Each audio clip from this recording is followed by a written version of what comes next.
Morning business is closed. In previous order, the Senate stands in recess until 8:30 a.m. Wednesday, July 26th. So when do we start? When does NATO strike? When does Boutros Ghali turn in his key so that somebody can make a decision? When we have 3 safe havens left, or 2 safe havens left, or 1 safe haven left, or no safe havens left?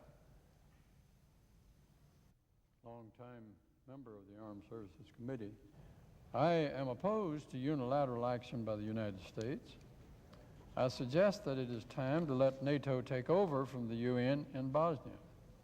That is the path that is being taken in the recent NATO decisions.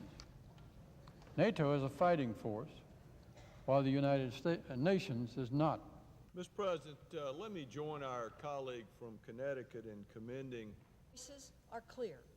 We must either dramatically change the UN operation on the ground in such a way that it'll be able to protect Bosnian citizens from Bosnian Serb murderers and rapists, or we must lift the arms embargo against the Bosnian government, unilaterally if necessary, in order to allow the Bosnians to defend themselves. But there is one thing we cannot do, and that is nothing. So I believe we should lift the arms embargo. I think it represents the reasonable policy that we should undertake. It is a regrettable policy. I think everyone longs to do something about this, but I think part of the limits of power is understanding that we can't fix every wrong in the world.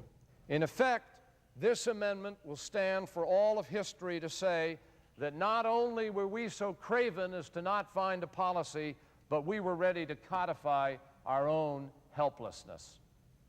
Humanitarian aid for their children, telling President Izetbegovic and the Bosnian government why there are no arms, senators, and we'll have to see where things. A vote to lift unilaterally the UN arms embargo on Bosnia is a vote one way or another to put U.S. ground forces into this conflict. Those